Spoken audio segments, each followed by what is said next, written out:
Well, hello everyone, and welcome to Into the Darkness, the show where we take a dive into the horror genre, be it film, books, maybe even some music at some point, wherever we decide to turn our attentions and spend time exploring. My name is Steve Fitzgerald, and I'm joined, as always, by my amazing co-host, Sarah Lynham today. Hello, Sarah, how are you?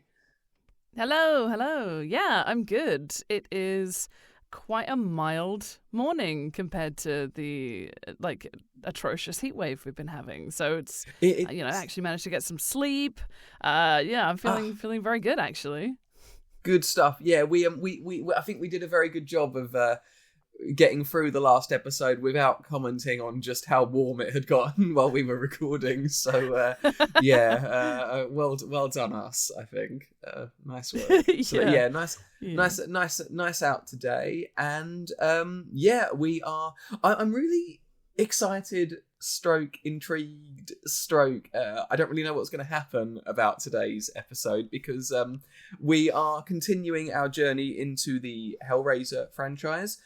We have covered now Hellraiser and Hellbound Hellraiser 2. So today's episode is focusing on Hellraiser 3, Hell on Earth, from 1992, directed by Anthony Hickox. And I guess I'm a little bit intrigued, excited, don't know what's going to happen, because I think from this point in the franchise onwards, I don't know what we're going to collectively make of each film and whether our opinions are going to differ enormously or not. So, I was fairly confident that we would, speak and enjoy the first two movies. From here on in, I don't know really in terms of what we're going to make of it. So this should be thrilling, I hope. So Hellraiser 3, Hell on Earth, directed by Anthony Hickox, who has directed quite a few movies, but I think particularly of note for horror fans will be Waxwork 1 and 2, which are some really fun movies, and a film that growing up, I held really sort of near and dear to my heart, Warlock the Armageddon, which is the sequel to the really great sort of fantasy horror film starring Richard E. Grant and Julian Sands, the late great Julian Sands. And the sequel, Warlock the Armageddon, is almost becomes a bit of a sort of a high fantasy. There's some sort of druid elements to it, and these things about rune stones and stuff. It's super cheesy, but it's also super good, I think. I'm a big fan of it. So Anthony Hickox turns up here to direct Hellraiser 3, Hell on Earth. We're moving from independent films from the first two now to sort of big studio stuff, and the story is by Tony Randall and Peter Atkins. Tony Randall, who directed Hellbound, and Peter Atkins, who wrote Hellbound and writes the script for Hellraiser 3, Hell on Earth. And Clive Barker returns to executive produce this time. I think, now starting to step back from the franchise until he essentially sort of disappears over the next film or so. So I guess the place to start, Sarah, is to ask you, what did you think? I'm still not sure, if I'm honest. Okay. When I was watching it, having really enjoyed 1 and 2, and really enjoyed where number 2 went after number 1, I was a little confused about where we went in number 3. I think it felt a bit more like there were moments where we were just kind of killing people because it was fun. There didn't seem as much kind of agency in terms of we'd established this incredible lore and this kind of concept of an omnipotent, godlike being that was, looking after the Cenobites and making stuff happen in this labyrinth. And I was like, where's all that? Where's all that? I want more of that. However, I did mention in the previous episode that I wanted more backstory for Pinhead and his origin stuff. So I got a little bit of what I wanted, but I was also a bit like, I don't know if that's what I actually wanted, when it happened. So I would say that I'm looking forward to discussing it with you, and because I know that like in the past, even when we've done that for the other films, I might have had an opinion before we chatted, and then that even changed and kind of developed as we had more of a conversation. So I look forward to seeing where this goes as a result of us having a chat. But at the moment, I'm not sold on Hell on Earth. I mean, well, it felt a bit like Hell on Earth, but maybe not in the way that they meant it. For me.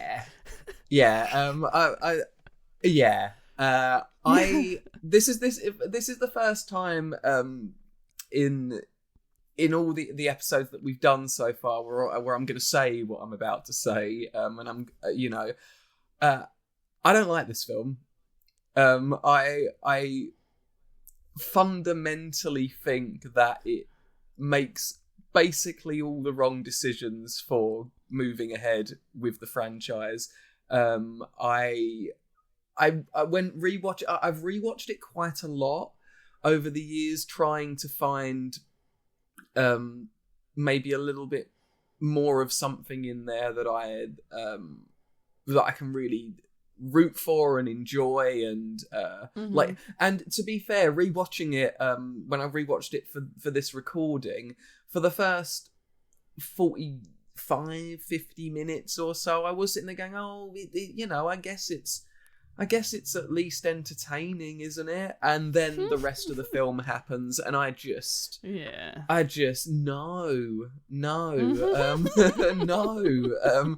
I mean, we'll get into it, but this is a, I think we always talk when we do this about what would happen when we get to a film that we don't enjoy, and I know we're really people that don't want to just spend a significant period of time criticizing something, in it without saying at least something to celebrate as well. But I've always found this film frustrating, and that hasn't changed, it would turn out. I don't.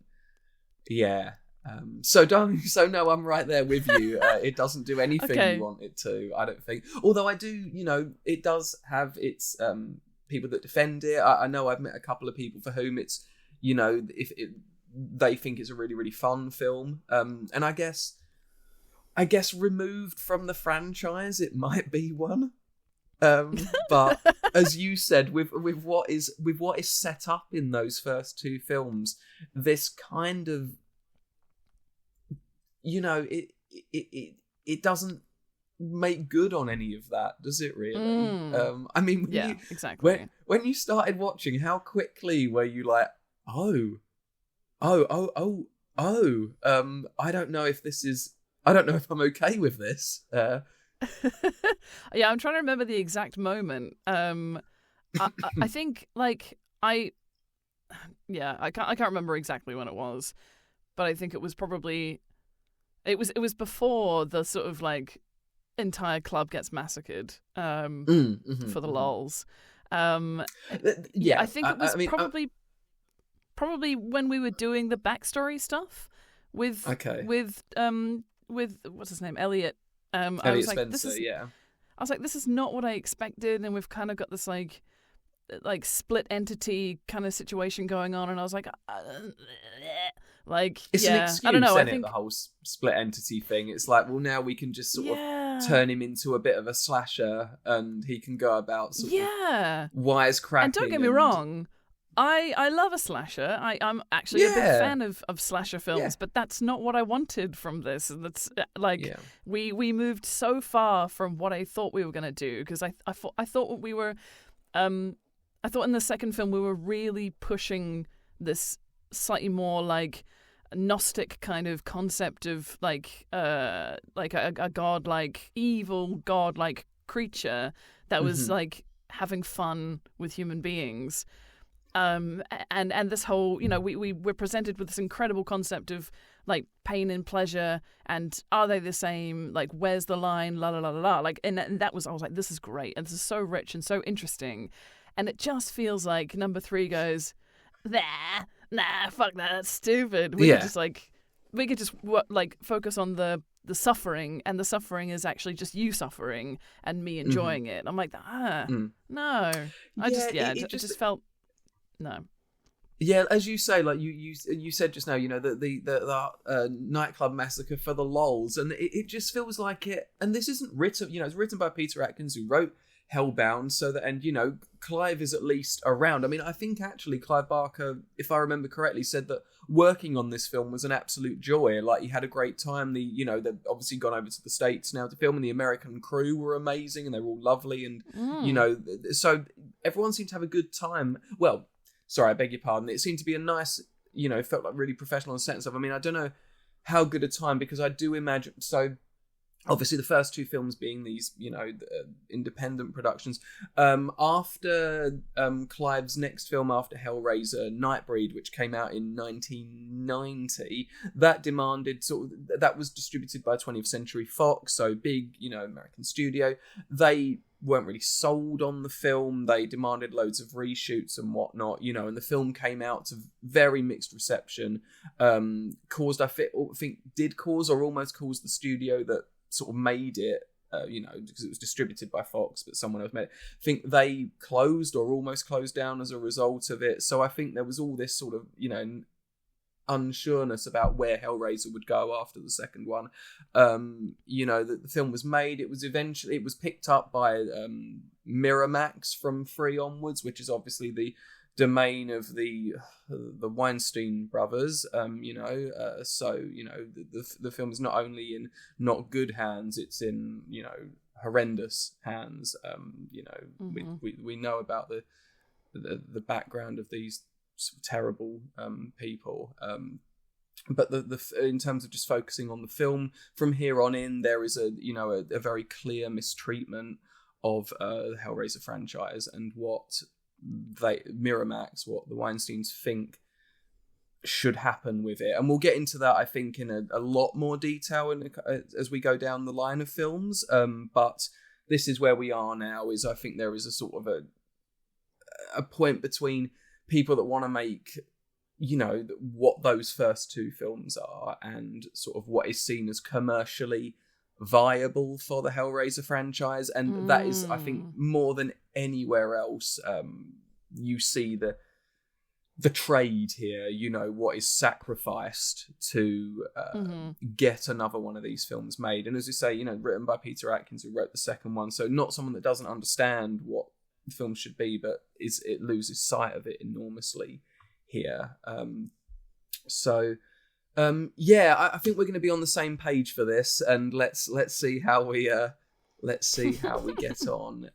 So we start with let's talk about what the film's about. So this is the story of Joey, who is a news journalist, and she becomes involved with the ex-girlfriend Terry of J.P. Monroe, who is an art collector stroke sleazebag stroke owner of this nightclub, the Boiler Room. And Terry finds for JP, who is this boyfriend, the statue, the pillar from the end of Hellraiser 2. He buys it, bad stuff happens, and Joey, who is this news journalist, wants to discover what's going on, as she has a very extreme experience where she witnesses the effect of the box on one of the people that visits the Boiler Room. I felt that was a very convoluted way round of saying a very simple plot there, but I think I got the gist of it out. Sort of all over the place, really. The premise doesn't not have potential, does it? I think, there could be a really interesting story told here. Yeah, I mean, to be honest, when this was where we were at the start of the film, I was on board. Like, I wasn't upset about this kind of concept of someone encountering this bizarre totem that was at the end of the second film, because then and that would have an influence being within a building of something, right? Like, that makes sense. I was like, yeah, I can get on board with this. And knowing that it was called Hell on Earth, I figured what we were going to get is like instead of us being in the labyrinth where we were in the second film, was more of a sort of integration into the real world. And I was like, again, like, I'm not upset by this idea. I just think that the execution of it was not what I wanted, if that's what they were going for. But I thought I really, really thought JP Monroe as a character was really fun. Like, he comes across as a sort of like Frank-esque kind of hedonistic type character. I was like, I mean, that's the right kind of pairing. That's the kind of person that you want, and I think his performance is really good too. I really rated like Terry Farrell as well as Joey. I mean, I spent like half the film going, I know her. Why do I know her? It's because she was in Next Generation as Dax in Star Trek. Of course she was. That's why. Yeah, I never. Yeah. So that's why I was like, okay, why are you great, and why do I recognize all of the facial expressions you're pulling? This is really wigging me out. And then I had to look it up, and I went, of course. I think she's great. But I do think like she falls victim to the fact that like the character's just kind of a boring decision to go. Like, I just feel like there are so many films about a reporter that just wants to get that one story. I'm like, it's kind of tired. So I was not that excited by her kind of concept of her character. But like, you have to have someone that has some sort of agency to follow around all the crazy stuff. So I get why they went with it. It's just. It's just old hat. I've heard a lot of it. So, but she does a great job, and I really rated her as well. And and I feel like we get, although we haven't got there yet because we're just talking about the start, but like we get a lot of Doug Bradley. Like, he must have been quite happy with the fact that. Yeah, and also he gets lots of like FaceTime as well as Pinhead time. So it must have been quite satisfying for him to be in the film so much more, as opposed to just being this kind of monstrous character, which I remember we were talking about in the first film, that like it could have been, it was probably quite a risky thing to have chosen to play Pinhead at that point. But, this is, well, maybe not the best film to have the payoff in, but at least he gets loads and loads of FaceTime. He does. I mean, I feel I totally agree. I think that this is a dream if you're Doug Bradley, who has created this iconic character, and then you get told you're essentially like, you're not just a villain, you're lead villain. You are you're getting to play two roles. I do think he's having a really good time. Shall I? Yeah, I'll say it. I think he's probably having a great time. I do think because of what he is asked to be in this film, I don't particularly like his performance in it, and I think that it's really like scenery chewing, and I don't think he behaves like the Pinhead of the last two films. I don't really think it's his fault. I think he's playing the role that has been written for him, and that's his job. But I don't know, like there's just something so majestic about the character, it's so still and so powerful and so in control, and here it is sort of arch, and it feels distinctly different. I think it's actually he has a much better time with playing, Elliot, and getting to sort of flesh out, the other half of Pinhead, as it were. Where I think is, as much as I don't think the scenes are very good, I think he does a good job at selling those moments, even if as you said, you want to know more about him, but not like this. Not like this, and so when you said that, I did think that's a really good point. Careful what we wish for, isn't it? Really. What do you think of? Let's talk about Pinhead then. At this point, as he is, such a huge focal. Did you feel similarly that it's not the character that you loved from the first two films, and here he's just sort of chopping people up because and it all a lark, Yeah, and I just feel like that was not my understanding of what the Cenobites were all about. It wasn't about just killing for the sake of killing. There was a lot more art to it. There was a lot more kind of nuance to understanding this concept of, you as a human being don't understand what you can actually access. And it just feels like anything that was kind of a little bit cerebral was just like, nah, this felt like a fucking Batman film with a series of baddies that we had to fight. Like, almost like, what's the one that Arnold Schwarzenegger plays? Is it Dr. Freeze? Dr. Freeze, like that kind of vibe. Yeah.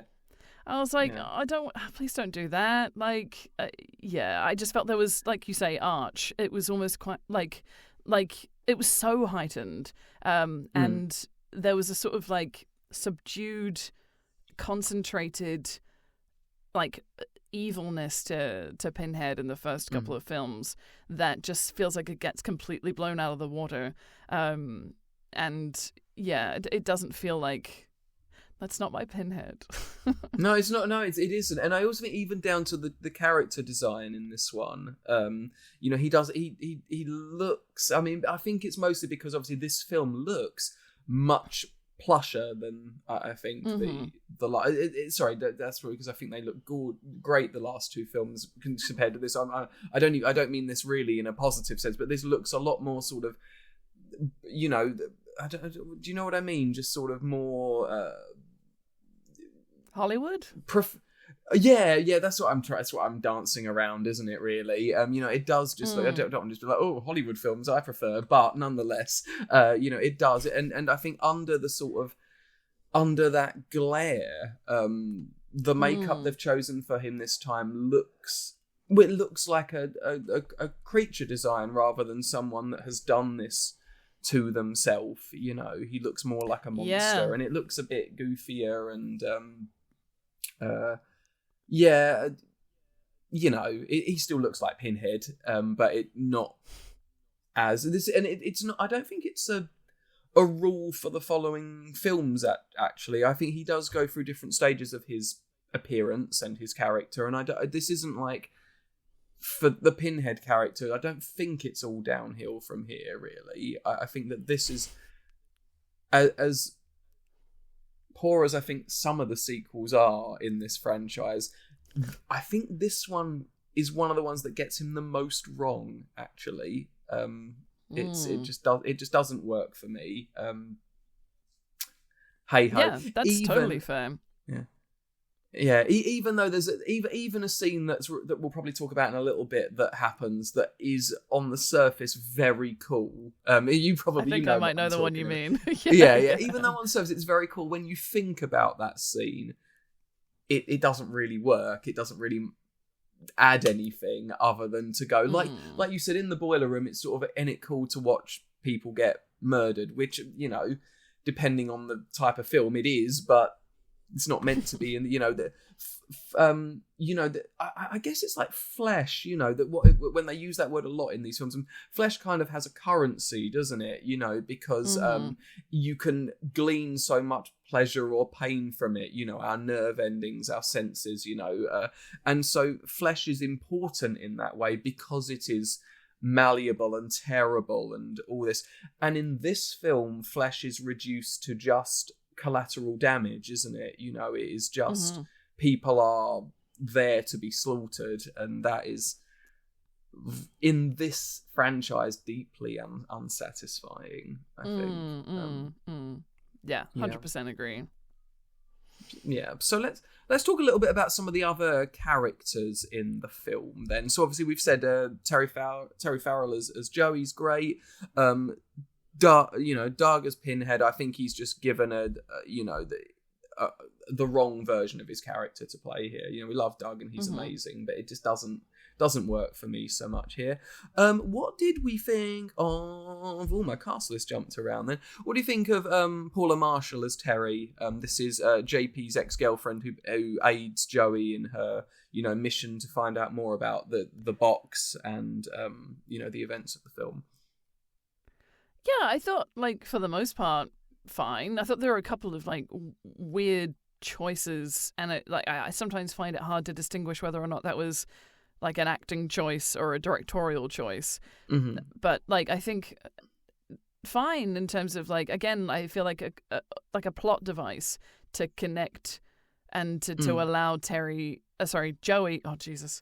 And we were just talking about this before we started. This is my fault, sorry, because I said, when I'd rewatched the film, I'd misremembered the the names of of Joey and Terry as the other way round, and then Sarah reminded me, that the actress that plays Joey's name is Terry, and so now I fear we have into my, it's my fault, but I think we'll do our best.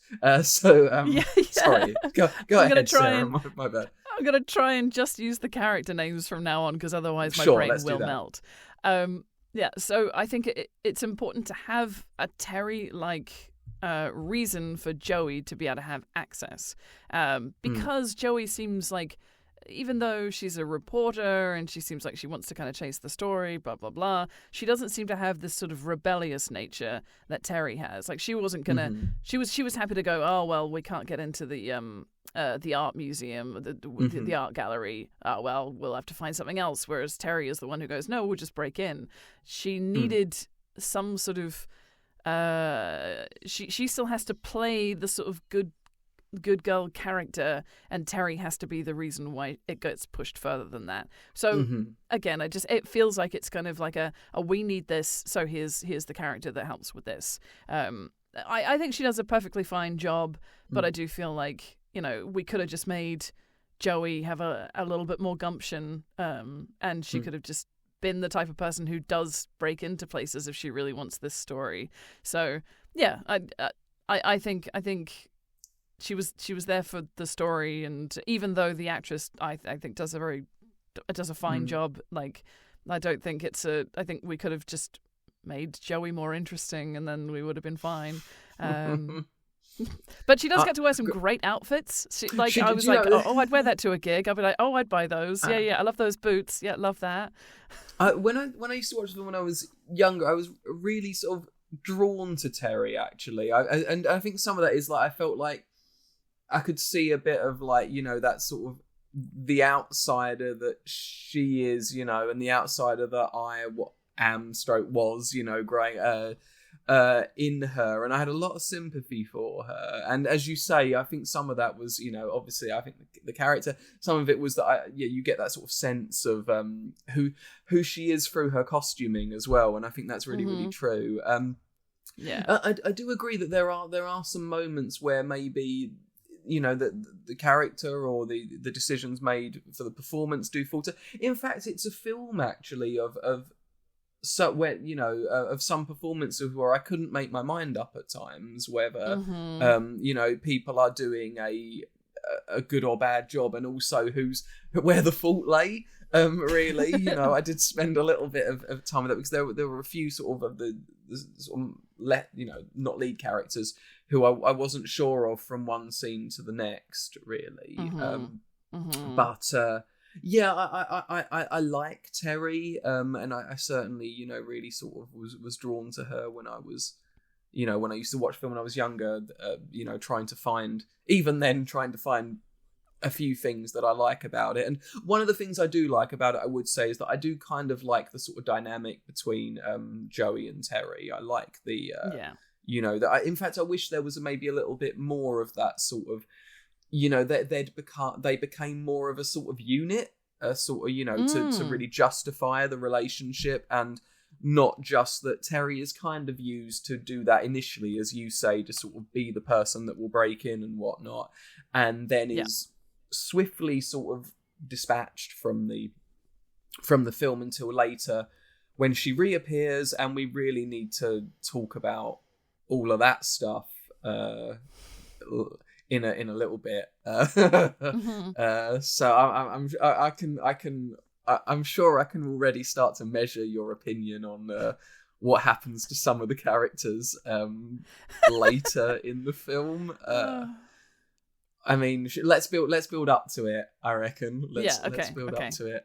We've touched on him a little bit, but I do think that J.P. Monroe here, played by Kevin Bernhard, is he's not he's not Julia.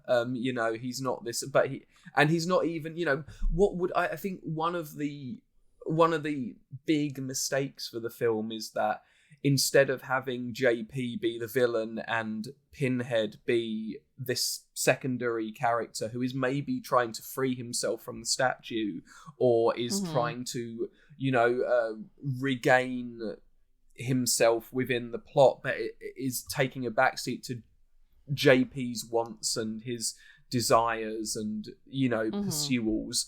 And what we actually get here is this character who I think is a proper slimeball, real bastard, played like a real bastard by with a really great performance from Kevin. Spends he looks the part. He spends most of his scenes as a human, wearing very little, which is he's got the body for it. Why wouldn't you?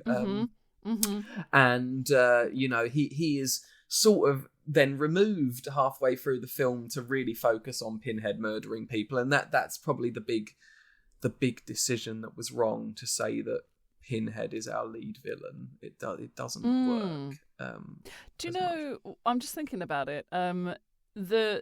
The thing that feels like quite good in the first sort of 45 minutes is the fact that we have these kind of real people. And like one of the things I really like about the first one is the fact that it feels like a slice of life. It feels like we're watching these people who have struggles in their day-to-day that they're trying to figure out a way to kind of get outside of that, and I feel like it's trying to touch on that, and we're seeing a little bit of like Joey and Terry and their relationship and how that could have built into something more interesting. I feel like we just get like little teasers of that, and then they take it away. And like maybe if they'd focused more on what it means for people to interact with each other and the fallout that comes from seeking something other, like maybe that's what we've lost in this film. We've lost this kind of. I mean, I know that we've definitely lost, what the Cenobites are and what Pinhead is, but like I think we've also lost the other element that was really good about the first film. We don't have so much of it in the second one, but there's something about the two of them together that feel like they kind of click into this little unit. Yeah, and they almost feel like they've done the work. Number two just feels like it. Yeah, exactly. Yeah.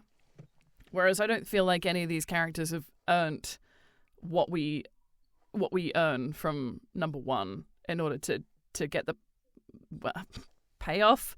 I completely agree. Yeah. It's like there is a pressure to the audience are going to get bored. What are you doing with all this? What's that character what's this character development in my movie? And it suffers for it. And there are, I don't think these characters are as sort of grounded as the characters in Hellraiser, because it's a different type of production. It just is.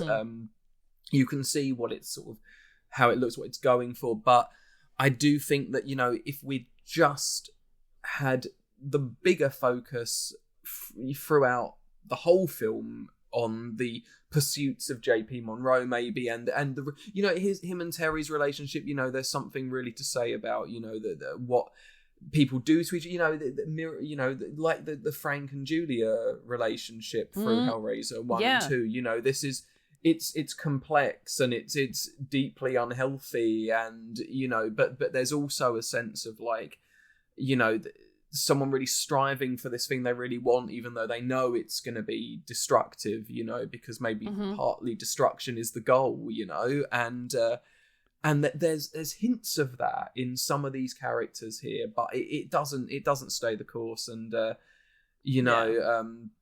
it doesn't, just the setup for certain things doesn't work when there's a certain element of like,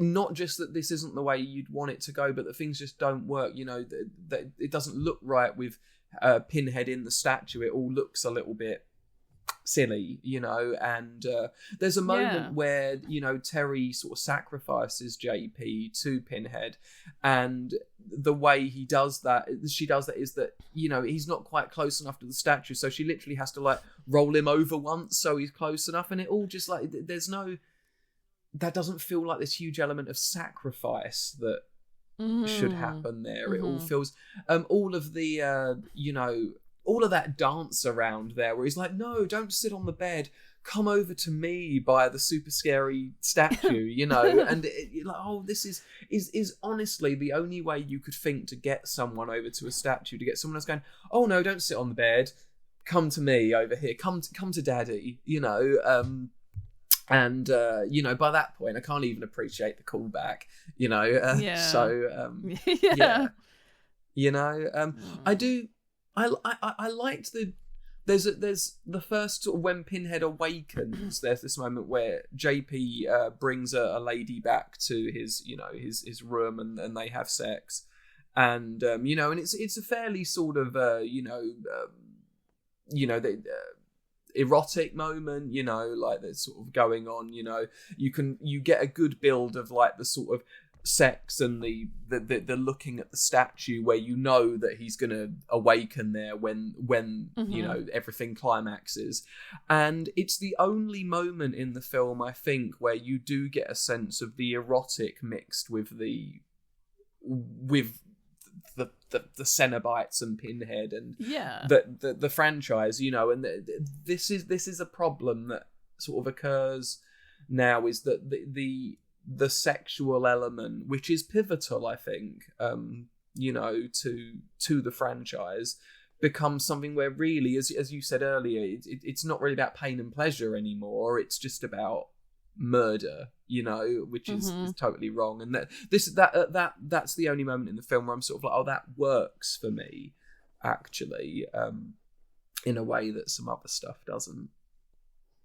Yeah, I agree with that. And I also think that there's sort of a nature to the way that they're having sex, which is like there's a little bit of like a bondage thing going on.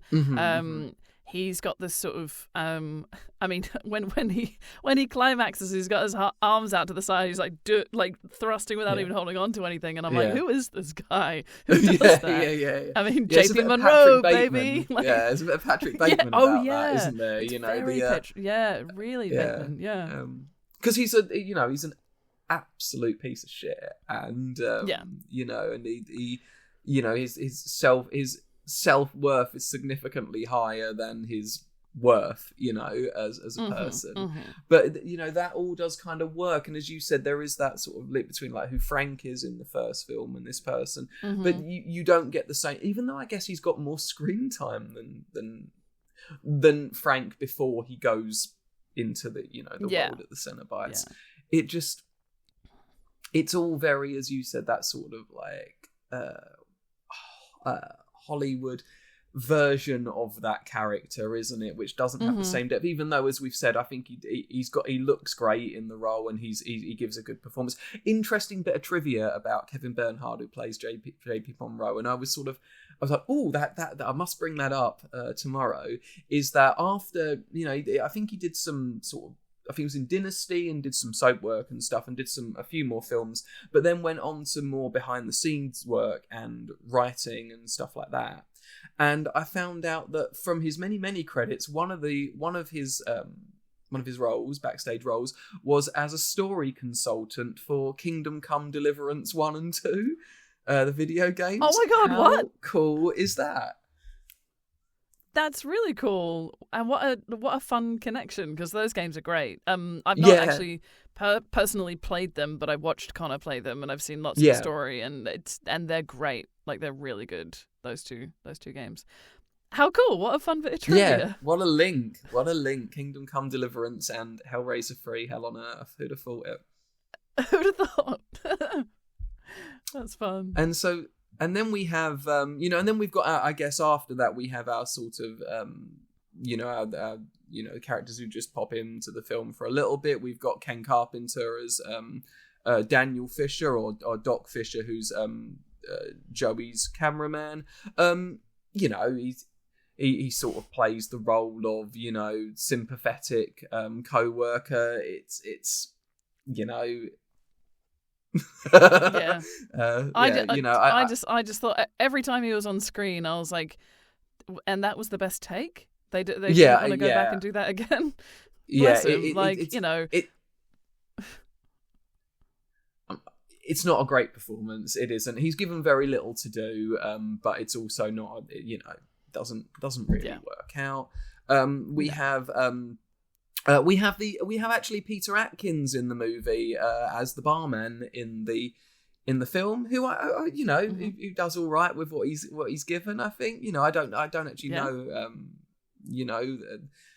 Cool. Yeah, I'd certainly, if I could get a little role in the franchise I was writing, I'd have a go. And I think he gives a why not? nice performance with the little he's given to do.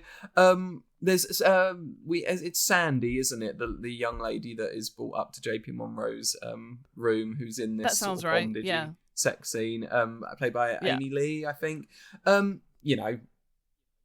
It's I think really we're at the point where anyone else who's in the movie now is it's either not not a great role or it's not a memorable performance or whatever. I think that's, without going down the full list of cast and crew, that's where we're at really. But I think she's she gets a moment to be, you do feel sorry for her because he's such a dick, and she does get rather unceremoniously dispatched by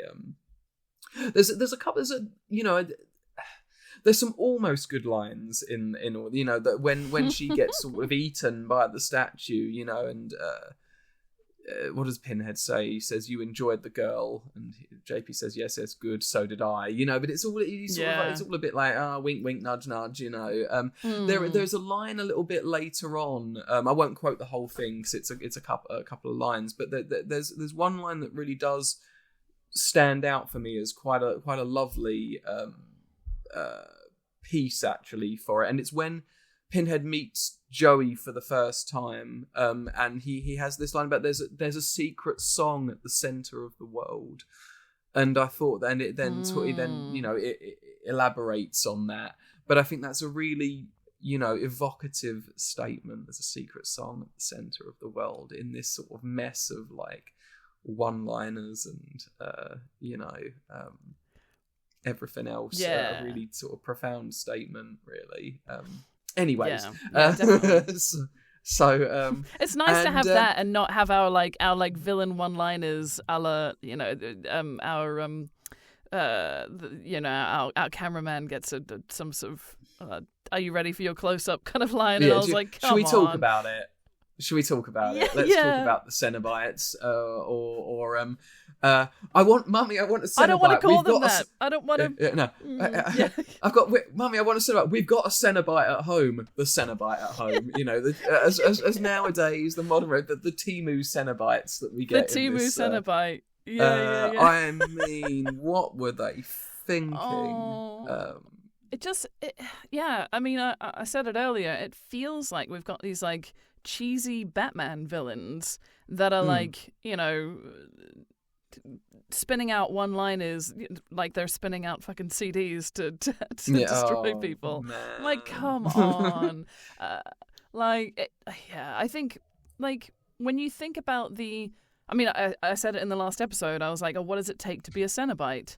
Turns out you just have to have a gimmick, which is, for me, I'm like, how dare you? How dare you? Yeah. These characters were created to be, you just have to look at the first ones, and there's the flesh is torn apart, or it's bloated, or it's sections of the body are exposed. It's meant to be showing this crossover between sexuality and torture, and this, and that's why they went with this sort of BDSM kind of vibe, right? Mm-hmm. Whereas this just feels like comical and silly, and they've taken your occupation is DJ. Oh well, then you spit discs out of your mouth and you throw them like weapons. I'm like, no, stop, please don't you dare do this again, because if you do this again, I'm going to be very upset.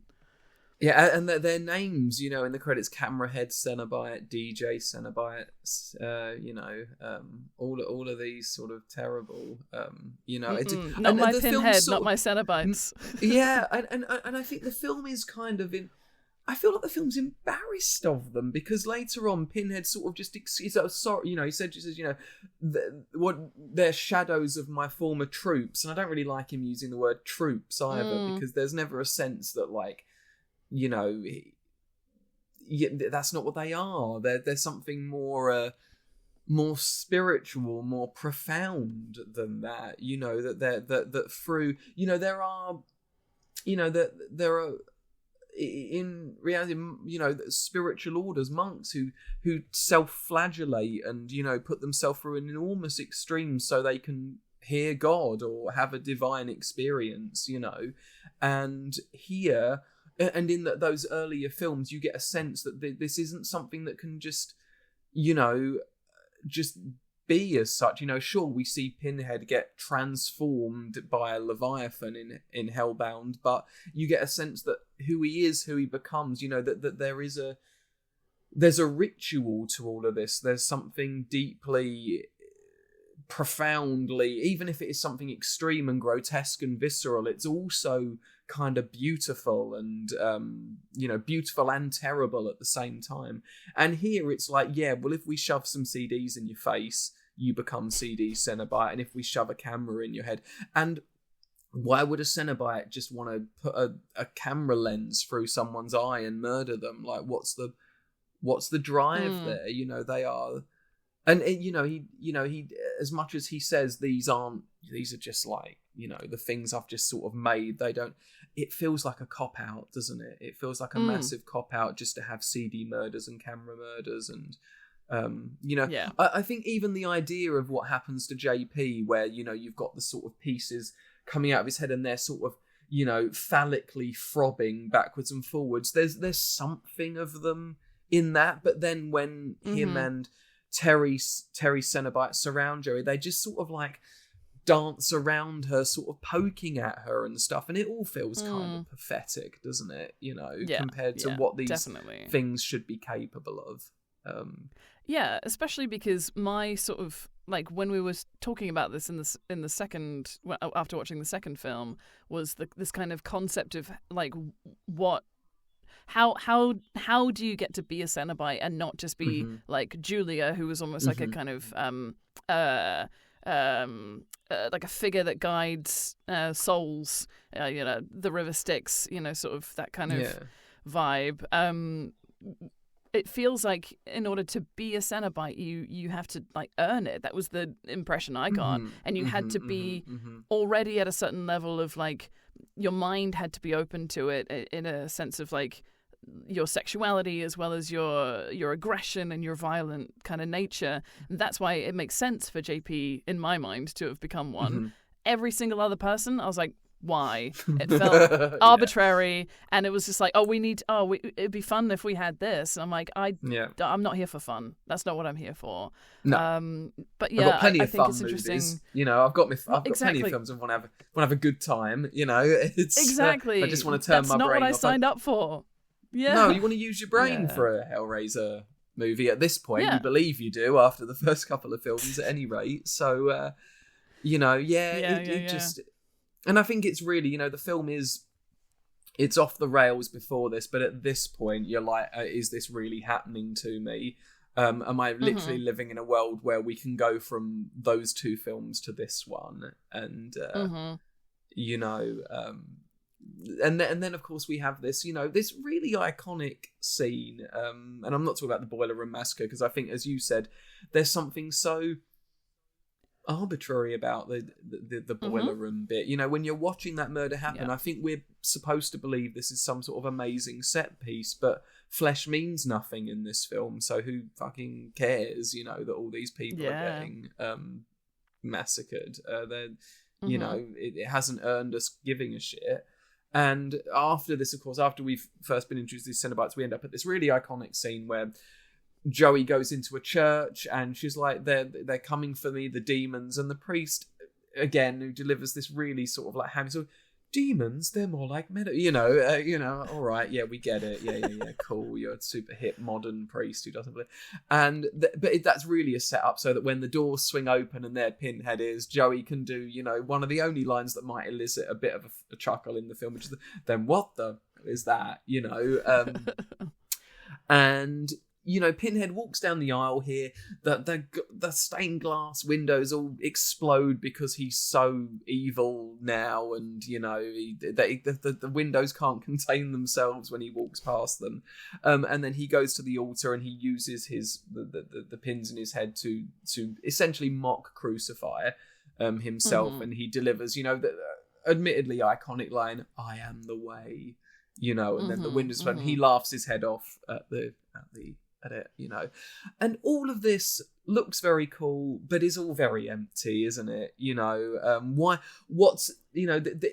it kind of feels like they kind of think at this point that Pinhead is a satanic character or something, and that you know, he's sort of representing the devil and whatnot, and that just isn't what's going on here. And then the priest runs over, and there could be this really cool idea about, like, you know, he quotes sort of the whole idea of the Last Supper, and he feeds some of his flesh to the priest, which is, I actually think, a really cool idea if anything was made of it afterwards, you know, because that is a really sort of sacred act that could be you know, have really treated for something else. There's I don't know if you remember, you know we saw the mini series of Salem's Lot, the Stephen King adaptation, and there's the bit with when we first properly when the Barlow character smashes through the window in Mark Petrie's house and he kills the parents, and then there's the priest there, and you know, the priest holds up the cross, but his faith isn't strong enough, so Barlow throws the cross down on the ground. Spoilers for Salem's Lot if you haven't seen it. Oops. You know, I hope you've seen it. It's amazing. But in the book of Salem's Lot, there is that whole bit. Barlow in the book is he doesn't look like a sort of Count Orlok-esque vampire. He looks like a person, and he's you know, intelligent, and he communicates. And that whole moment.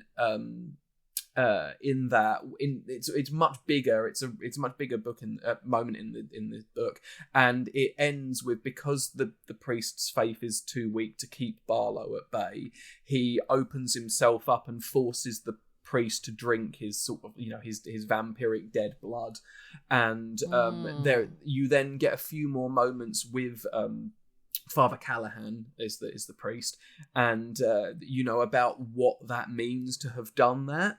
You know, to have drunk the blood of something which is not holy. And also, of course, you have in Dracula, Mina is forced to drink the blood of the Count, you know, and about the effect that has on her. So I think, and they're both, you know, clear inversions of, you know, eat this, it is my flesh, drink this, it is my blood, of communion. And so here is a moment where everything can have a bit more depth, because he's doing this thing, and nothing's made of it. Yeah, there's a very long way round to go, and nothing's made of it. But you know,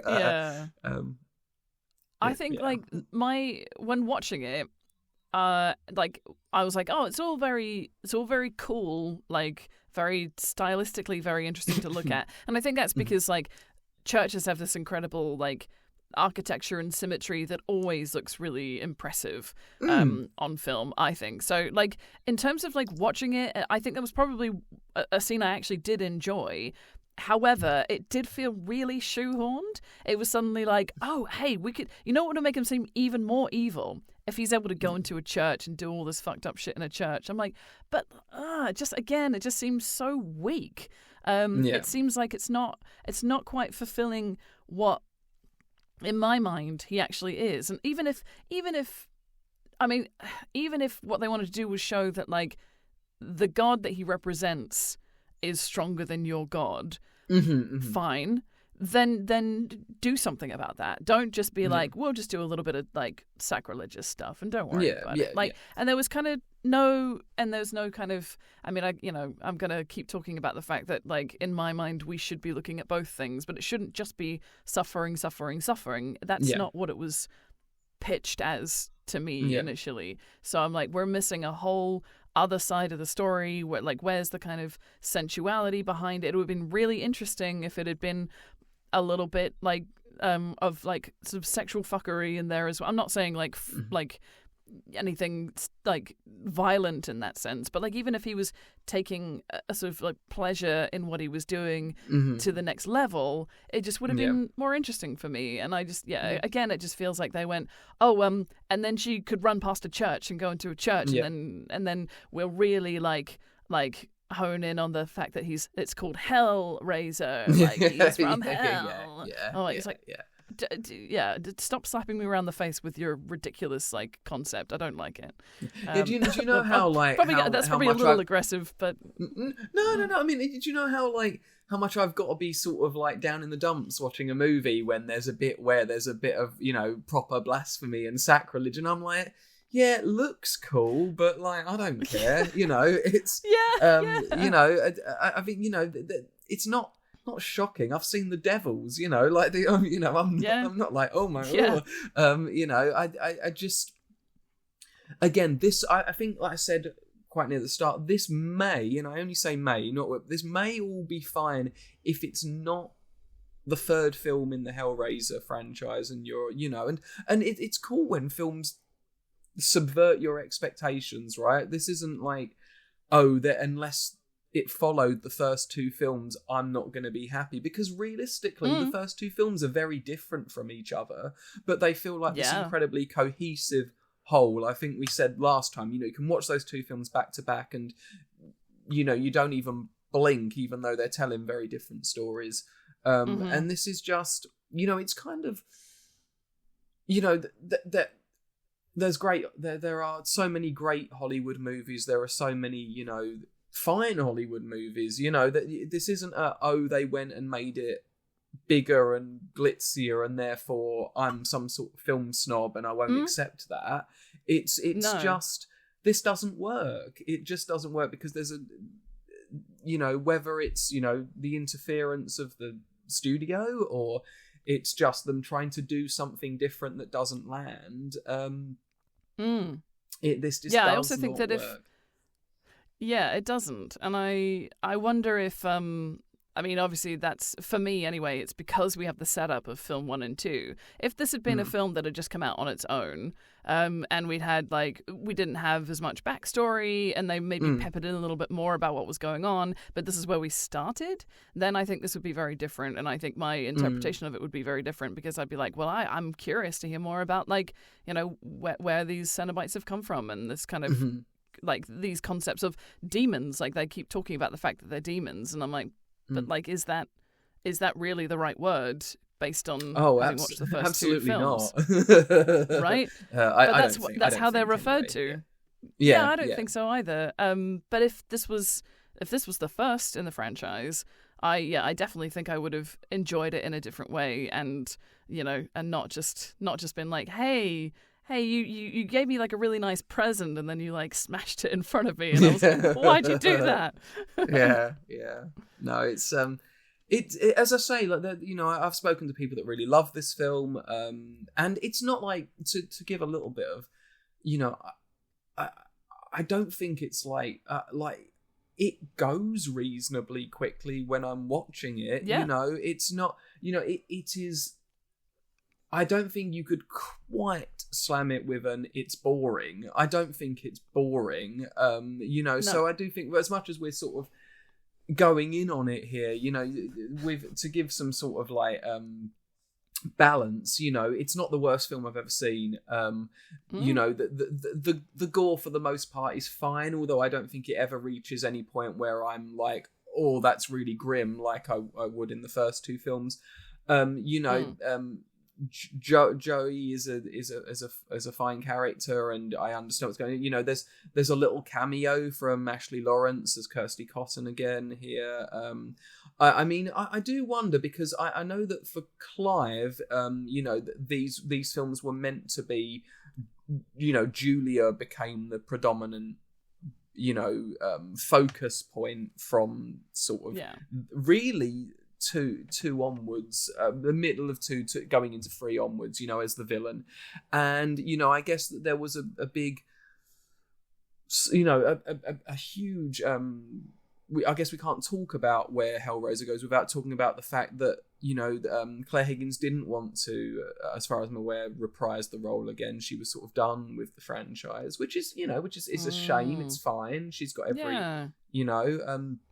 if it's not, she doesn't want to keep doing it, but I do think that she was very much a something that tied, her and Kirsty really was something that really tied, that balance so well. As we said in Hellbound, we've got the Snow White versus the Evil Queen approach, this sort of element of like good versus bad, because Pinhead is not the bad in those first two films. He is, beyond it. He says he's demon to some, angel to others. They are not bad. They're doing what they're there to do. It's, if you bought a ticket to go on a roller coaster, you kind of expect to go on the roller coaster, right? And so if you solve the lament configuration, which by the way is such an arbitrary item in this film, it's sort of another focal point that sort of they didn't really know what to do with, other than it sort of turns up at the end to be a weapon, really.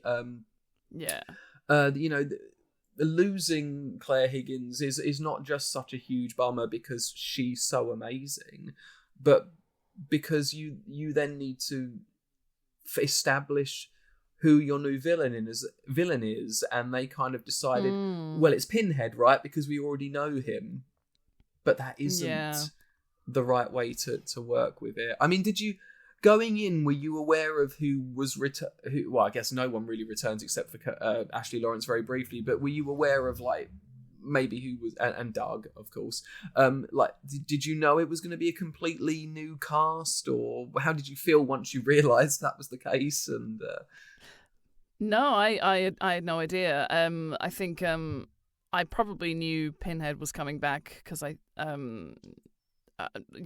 just feel like that was something I knew somehow. But also, I'm not opposed to the idea of a new cast. I love Julia as a character, so good, and I love Kirsty as well. But I'm not upset if they're also across the pond, right? We're not in England anymore, so it's kind of in my mind it makes sense that there would be a new cast, because otherwise you'd probably have to figure out some sort of finagly, arbitrary MacGuffin reason for them to go to New York if you wanted to set it in New York. And again, like I really rate Joey as a character. I thought she was fine, and I think it's almost as if they were trying to do something with a sort of mirroring of Kirsty and is it Tiffany from the second film? Yes, is that right? The young girl who does the Tiffany. puzzles. Yeah. So it feels like there was almost an attempt at going, okay, we want to build on this this nice relationship that we get in a sort of like a older sister, younger sister, like a sibling kind of vibe of like maybe looking after someone who needs a bit more help, and like it felt like that was like almost there. But I don't know. I wasn't mad. I think JP Monroe was great as a sort of replacement, like villainous sleazeball character. Like we had all the same kind of styles of character, I suppose.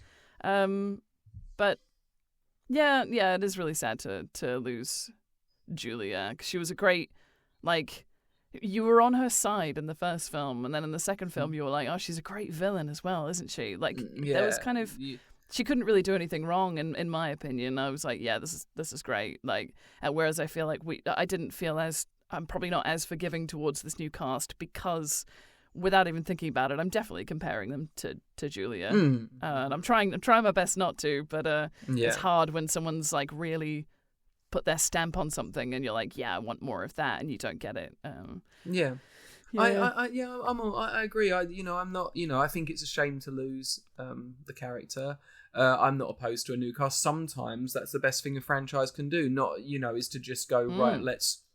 Let's do something completely different. Let's go somewhere else. Let's see this in a different, in a different way. And without spoilers for the next film, Bloodline, that is extraordinarily ambitious in terms of where and when it's set and what it's trying to do.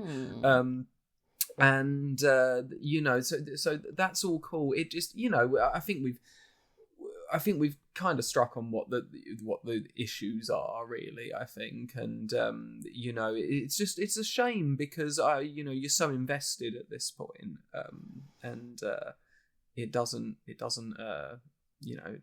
maybe do what we want it to at this point. Yeah, I'm also trying to think about, like, how we were saying or how we mentioned that it was nice to kind of attempt to look at the backstory about where Elliot had come from. And I actually, in the second film, when you sort of see that he used to be in the military, and then we see sort of snippets of him being, in some sort of war, which I'm guessing is Vietnam, maybe? I wasn't really sure in the first one. So you have the dreams of Vietnam, which is of Joey's dad who dies in Vietnam. Yes. Elliot Spencer is from Captain Elliot Spencer from World War One. There's actually there is a I don't know, because there are two cuts of this film, and I think we might have watched different cuts of it. So it's not hugely different. There's just a tiny bit of extra story and a little bit of added gore and nudity. There's the theatrical cut and there's an unrated cut, which occasionally will suddenly go into like video quality footage in order to show the extra bits, because that's all that exists. That's actually the first version of the film I saw on video. I think now because it was all in 4:3 then, now when you watch it, it's very glaring in terms of the quality exchange. But I was kind of surprised watching it again last night, but in one of the bits where where Joey goes into the dream with Elliot, and he and he says hell is exactly what's going on, and then they walk off. There's actually a little bit that inserts there from the unrated cut where he talks about, I think he says he's talking about 1921, and so it's just it's after World War One, and he says that after it, a lot of people didn't know the sort of upheaval that caused in people and the damage it caused to people, and for him it caused him to keep pushing further, to unlock more and more extreme experiences. So I don't know in the theatrical cut how much it goes into that, but there is a bit in the unrated cut where he does kind of say, after the First World War, this is what happened to me, essentially. Yeah, so the version that I watched was on Shudder, and I think it is the theatrical cut, because I don't remember any of that, and that would have actually been interesting. And I think even it was even implicit. Like I didn't even need to hear that quite honestly. I figured it was a kind of the extreme scenario of something like war, and there's this poem that I always forget the name of because it's in Latin, but it's to do with like the glory and the kind of like majesty of war that some people experience. And then there's like a counter poem that was written in response to it. I'm going to look this up and I'm going to post about it probably on our socials, because me kind of blabbering about it without knowing any of the names or any of it, like I know it's Pro Patria Mori is like somewhere in it, but it's something about like the glory of the death of it. And then there's a really nice response piece as well, which is basically like, no, disagree, hard disagree. But like that kind of, it makes sense for me for that to be where like the origin story for Pinhead. But I feel like we just, it doesn't feel like the kind of dream sequences and the kind of split entity element of it works at all for me. I'm like, no, it should be, yes, this is intrinsically a part of him, and yes, he sought this out, and yes, this was like always what he wanted, as opposed to, oh no, the real me is actually really nice. I'm like, It all feels like a massive excuse to make Pinhead do things that Pinhead would never do. It's like, but he's not Pinhead. He's like the evil aspect of Pinhead, and I'm like, that's really, we're just not that, there's a good half of me and a bad half of me. It's like, no, we're this weird tangle of like mess and emotions, and it just feels very sort of blasé to go like, oh no, part of Pinhead is this other guy who's really, really, wants to do the right thing and stuff, and it's just like, oh, come off it, like, it's like they're so scared of the idea of someone being complex enough to have good and evil within them. Like, surely that's the whole point of what we're trying to say.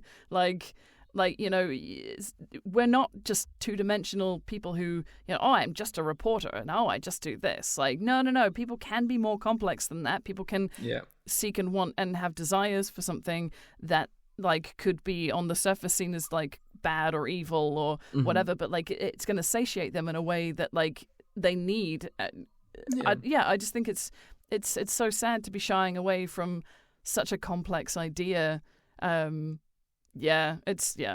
think there's just so many moments where you're like, "Aw, but you were doing so well." Like, you had all this really great setup and you just didn't. It doesn't it doesn't work, and it would have been interesting. It should have been interesting to go back and find out more, but we don't find out more about the person because it turns out that the person is not, the person that sought out all of these things is actually the other half that's out massacring a lot of people, and it just all feels like one big conceit to go, we want Pinhead to be able to have a really high body count in this movie, and that just doesn't work if he is trapped by the conventions of the box and Leviathan and the all of the rules and regs that come with that. So we need an excuse for him to not be held to any of those things, and this is what the film is. What can you? There's there we are on that front. I think that these bits that should maybe have worked a little bit more. So we get this. And that really is the crux of it. That's what is going on in this film. Is despite that Joey's trying to chase this story, and we get this sort of Pinhead is making these Cenobites and wants to sort of massacre all of the city. The underlying thing that's happening in the film is about the reuniting these two halves to make this whole sort of character again. And that sort of happens. So Joey is sort of tormented by the Timu Cenobites, and she has the box, and there's also this bit about how did you feel about, there's a line that I think Kirsty says in the video, which is that the box sort of guides your hands, it wants to be opened. And this is kind of a thing that starts to happen from this film, which is that the box is incredibly easy to open from sort of this point onwards, really. And I'm not so sure that works for me either, really. I feel that it should be work. You should have to fight to get what you want, or what you think you want, which is to solve the box and access the Cenobite. So how did you feel about that idea that the box is asking? I get it in concept that like this other side is calling to be summoned, but I don't know how I feel about like it almost guiding your hands, because then anyone can. Yeah, I think anyone can open it. And that it feels like if anyone can open it, that kind of defeats the purpose of it being a puzzle. And B, something that people were like seeking out initially, and it being kind of like there's a couple of moments I think in the novella where it talks about how there are many different ideas about how you access not just the puzzle blocks, but even just getting into the labyrinth or getting into the world of the Cenobites. That like no one really knows, because if anyone's truly gone there, they're probably not coming back. And so there's a whole kind of like it feels like it's almost impossible without, and this is how I'm going to contradict myself a little bit, without there being something within you that unlocks it.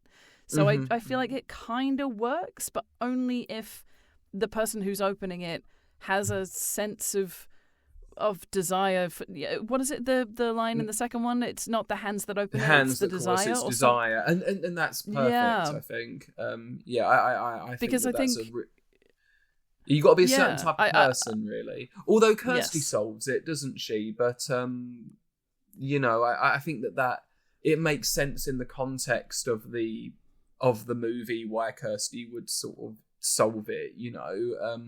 I just. But for Kirsty, it's not like the suit. It's not sort of like, oh, there we go.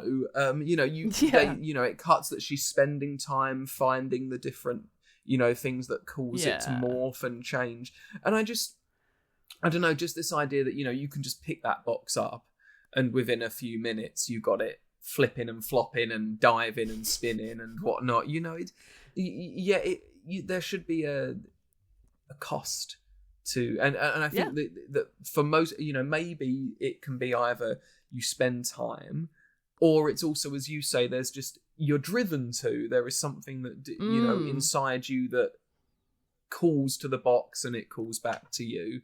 And especially if there's this kind of like idea of this song at the center of the world that gets mentioned. I think also like there's something within the box that calls, and there's a kind of music box kind of comparison there as well. And I think I like the idea that in theory anyone could open it, but it should not be easy at all. And I think even if you have the desire kind of blinds you to the how difficult it is, and how like maybe it feels like it's easy because you're so locked in and so dedicated to doing this thing that hours, days, weeks could go past and you've just been sat in a room figuring it out, but you don't have any idea of that because you're so focused in on what you're doing. So like I guess I'm basically saying yes and no, or like yes, but here are my additional like addendums to that.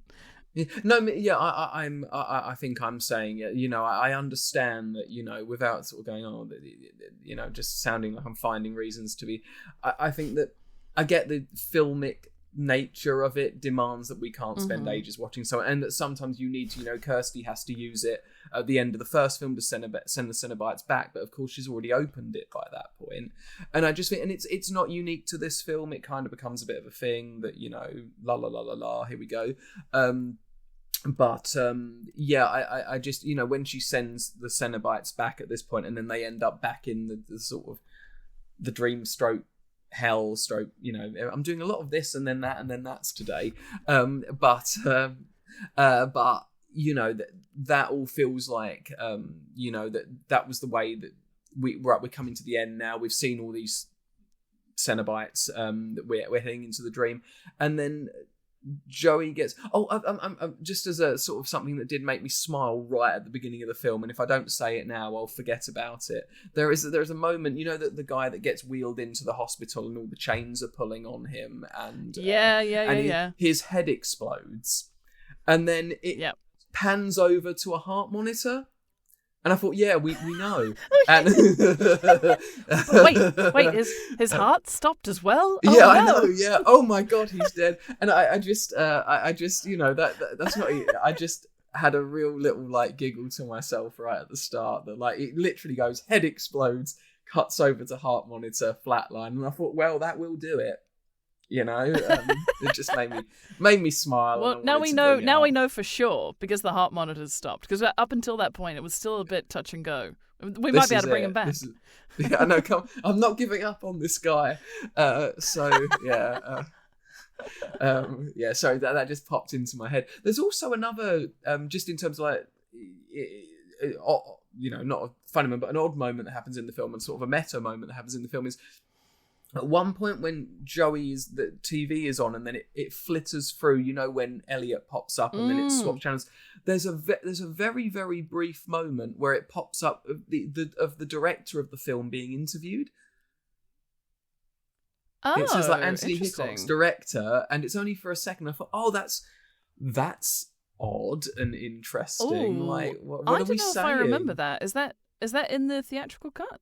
Maybe that's not in the theatrical cut. I think it's in the. It's very, very brief, and I've never noticed it before. I just didn't clock I've never noticed it before. It was only when I watched it for this recording, and I thought, oh, I wonder what that's. I don't know if it's saying anything, but I thought it was interesting.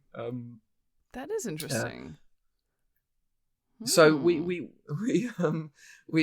head off into the sort of dream area, and Joey is now reunited. You know, she says it's her gift, you know, that she gets to see her dad, and you know, he's there and he's alive, and they get to embrace and whatnot, and she does here fall for the oldest trick in the book, the old I'm gonna pretend to be your family member trick that villains love to use, and you know, he says, you know, he convinces her to give him the box, because the whole idea has been that Pinhead wants it so he can sort of remain, right? So that he can have all the control and he doesn't have to re-merge and all this stuff.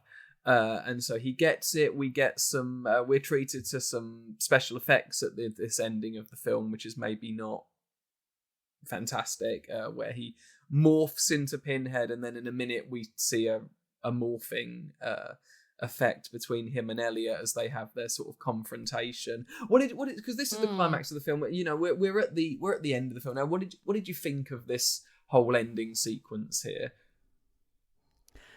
I mean, it makes sense that this is where we were going in terms of what we'd set up for the film. I mean, obviously we've said Pinhead's the baddie, so he has to go back into the box. He has to combine with his original, like his other half, as it were. It felt like obviously this is where it was going to end up in that very sort of like, the baddie will get defeated kind of way. I mean, it's like we were saying earlier. I don't think the kind of two halves thing really works for me. It only really works if it was like always one person. I don't think one half of him wanted, what was in the box and the other half didn't. I think that's like, otherwise I don't think you would have been able to open it, in my opinion. But so, I disagree with the concept of it, but I think in terms of what was set up for the film, yes, it makes sense that would be how it ends. It was fine. Like, I think at this point I'd probably already kind of checked out and decided that I was like, this is not my favorite. It is currently ranking the lowest out of the three so far. So I think it was fine. It did what it had to do in that moment, and and then sort of after that we get this everything's fine. He's back in the box. I'll just bury the box in this concrete. And it'll be fine. And then we see later on the building where the concrete was. There is this, the architecture of the building is the lament configuration, which I'd forgotten about that moment, and it is actually relevant to what. It's not just one of the. They do kind of make good on that, I think, in later on, because I'd forgot that they sort of set that up, and I that's at least quite sort of intriguing, isn't it? You think, well, what does that mean? That there's a building that is has the design of the lament configuration within it. Yeah. I wonder if, like, for me, I was sort of thinking it was like in the same way that, although now I'm sort of thinking about it, I don't know if this is actually true, but the totem being in the club almost had like an influence just from its kind of presence. And if the lament configuration is like literally buried in the foundations of a building, it would make sense that maybe architects or designers who were visiting the site had this inspiration to kind of do these sort of patterns on the wall. And I think in my mind it makes sense, and I thought that was very cool and very interesting. But I also I don't know whether or not the totem genuinely did influence the club, or what, because like JP Monroe was already a bad egg. It was, I guess it was just kind of more of an enabling thing, and I think maybe the boiler room became a bit more of a vibe because of this presence and because of a kind of knowledge that JP was there, and I think maybe it's a little bit of both, and maybe it is okay to assume that these otherworldly items do actually have an influence on the real world when they're in it. I think it's a nice way to think about it anyway. Yeah, I think it's definitely something that I completely agree about. The sort of the box sort of, if it can't be held, it's putting that out, because they do, as they said, as we just spoke about, it's sort of calling to be solved, but maybe it's more that it's calling to be used. I think that would have been all puzzles want to be, thinking about what I said just now, all puzzles want to be solved, don't they? They all, that's their sort of their goal. But here maybe just there is another call, isn't there, which is that there is a whole other world longing for souls, as Julia says, it asked for souls and I found you. So there is this other. If the events of 2, are what is going on here, then that it makes sense that if it can't be held, it would permeate out, so that new ways of accessing the the labyrinth and the Cenobites to come and do their thing. Although now, of course, knowing now that the Cenobites at the end of 2 were killed, because there's always that, will they just come back and will it all just be forgotten? But that, no, in 3 they are very much a depleted number, aren't they? It is just this sort of compromised version of Pinhead. And what does that mean going forward? And I will say, the where the story goes next for me personally is as I say, it's ambitious, and I think if you want more of the history of what this is all about, then there's interesting stuff ahead. I'm trying so hard to not no spoilers, to say things like I love this or that about things, or don't like this about things that we haven't watched yet. But I think it's at the very least intriguing where we're going next with Hellraiser Bloodline. So Hellraiser 3 comes out, and I think it's particularly from fans, a very similar response to ours, really, sort of a certain sense of, what's all that about? And it does, there's nothing fun, or there's no pleasure to be taken from something that you're really invested in stumbling, and I think that, I never want to feel like I don't enjoy the fact that I don't enjoy this film. I would love it to be great, but it tries something that maybe just doesn't work, and there's always the next one, isn't there? I have. Well, I'm not going to say I have high hopes, because I feel a little jaded, but we'll see. We'll see. I'll go in with moderate expectation and then hopefully be impressed. Yeah. I think you won't. If nothing else, you certainly won't be bored. Okay. Yeah, I wasn't bored with this one, thankfully, as well. No. That's true. Yeah. No, I certainly don't think that Hellraiser 3 is boring, or particularly like we said earlier, it's not a boring movie. It passes by quite nicely. It just it isn't a great one. No. Or maybe even a very good one. But it is at least somewhat entertaining. So there it feels weird to end on that note with a film. We've been very spoiled, haven't we, so far? Don't you think? Oh yeah, I think so. And I think it's I think we've watched a lot of really great films, and even in the Chucky franchise, which incidentally also the third one is a little bit of a stumble, isn't it? Like, I wonder if this is just like just an unfortunate, we've done so well, we'd sort of fumble a little bit, and then hopefully we'll reclaim a little of what we had. But yeah, I think everything that we've watched so far, like even the stuff that I was like not really that into, I still really enjoyed. Whereas I feel like it was a lot harder to find moments of this that I enjoyed without me laughing at the fact that, like, maybe I was laughing at stuff that wasn't meant to be laughed at, and then that's when I know that I'm like, oh, this isn't the one, is it? It's odd, isn't it? Because I do think this film, more than the others, is wanting you to have like fun. Like the first two are very entertaining, but they are out there and they're quite dark and whatnot. Whereas this one is the one that wants you to have a lot of fun watching it, but conversely is by far the least fun of these first three movies.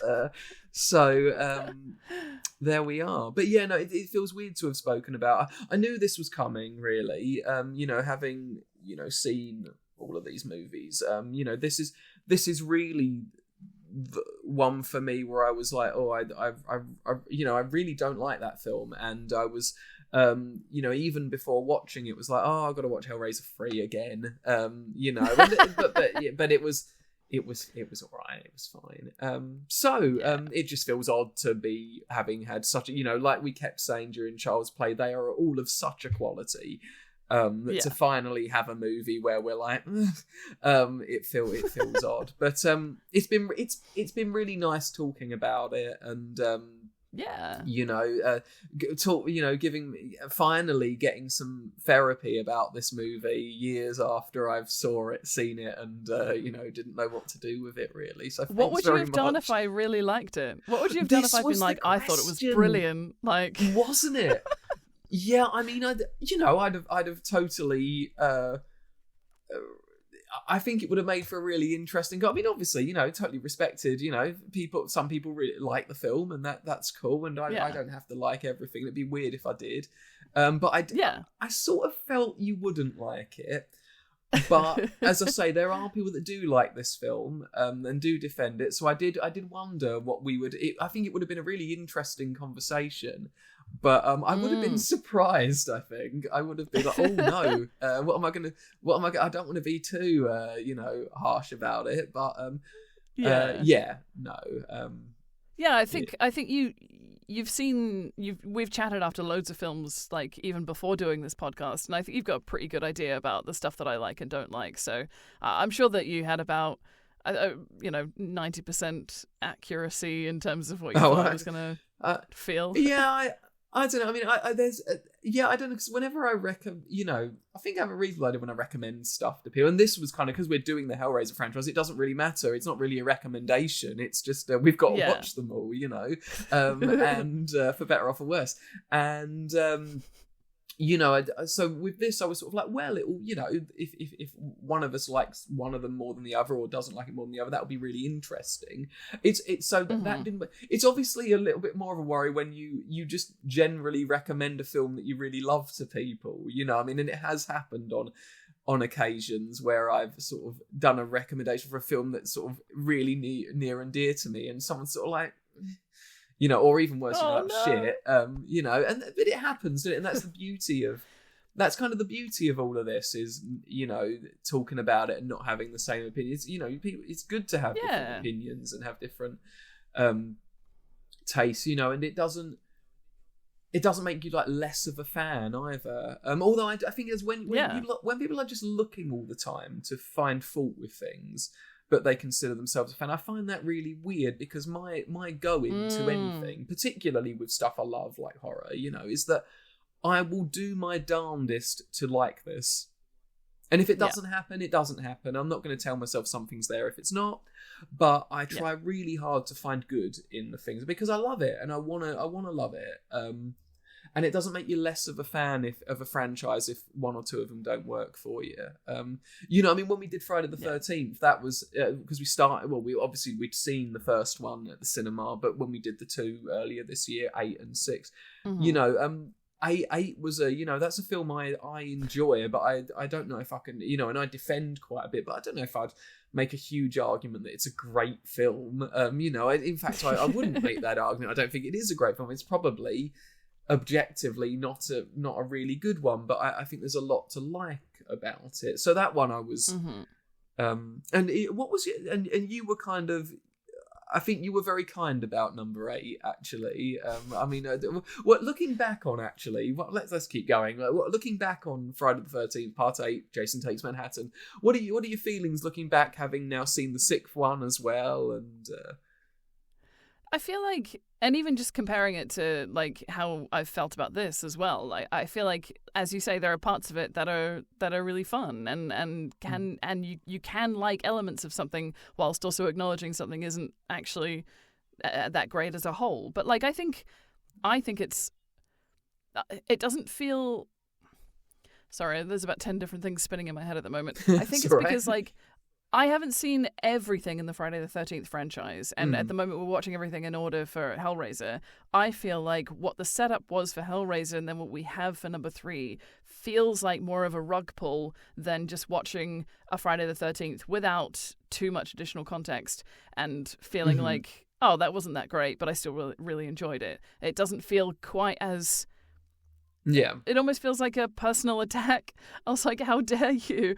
Like, because I really, really like the first two Hellraiser films. It just feels like, like it feels a lot. And I'm sure that I will get over it, but it's too soon for me. It's too raw at the moment. Yeah, so. That's fair. I understand. Yeah. I understand. I think I've been coming to terms with this for a long time. Exactly. Yeah, it's and I've watched it loads as well, Hellraiser 3, because I do, pop back every few years. You never know. But I think I do now. Thank you all so much for joining us. I hope you've enjoyed the episode, even though it's been a little bit of a different, different. I don't know about a different mood. I think we've still been very upbeat, but certainly a different take from what we normally have been privileged to watch a ton of really, really cool movies. So here goes our first sort of not so good one. But thanks for joining us. We will be back in 2 weeks' time with Hellraiser Bloodline, the fourth film in the Hellraiser franchise. Will we? What will we find? I don't know. From here on in, I do think it's going to be a real surprise every couple of weeks, which is cool. It's super cool to not know what the sort of feelings are going to be before we go in, particular as we are absolutely not talking about whether we like the film or not before we get on with each other. But thanks for joining us. It's been really lovely having you. I'm going to hand over to Sarah now to sign off, but we have now experienced hell on earth. And we will return to the Bloodline in a couple of weeks' time. Thank you all so much for joining us. I apologise for the Salem's Lot spoilers in the middle there. Thanks. Yes, thank you all so much. It was really, really interesting and really fun to be looking at a film that I didn't really enjoy and still having a really nice time talking about it. So thank you, Steve, for still making it enjoyable, even though you're welcome. I'm gonna. It's going to take me a while to process. Hopefully you're tuning in to us on YouTube and watching our lovely faces in the video version of the podcast. You may also be watching us on video on Spotify, which would be very cool. If not, we have our audio version basically anywhere you get your podcasts. Just search for Uncanny Collective or Into the Darkness, which is the name of the podcast. Sometimes if you're looking on other audio-based platforms, you might need to look for The Darkness Between Us, which is our original podcast name, and you'll find us under there. Failing that, you can watch us on our website, which is uncannycollective.co.uk. Make sure you follow us, like, subscribe, comment, repost, reach out to us, tell us what you think. Do you like this film?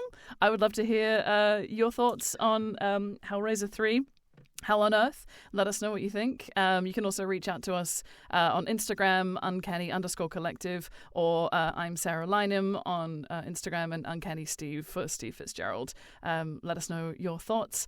We've had a couple of great recommendations for some films, so hopefully when we get to the end of the Hellraiser franchise, we can start looking at some of the ones you've recommended. I think there was another Clive Barker one that Steve mentioned earlier that was recommended by someone. And I think someone also mentioned the Scream franchise. So, we're going to have a little look at our program and see what we end up doing next. But for now, I just bumped the microphone. But for now, we're in the Hellraiser universe, and I'm looking forward to seeing where we go next. Tune in 2 weeks' time for Hellraiser Bloodline, the next episode of Into the Darkness. Yeah. Thanks, everyone. Bye. Bye-bye.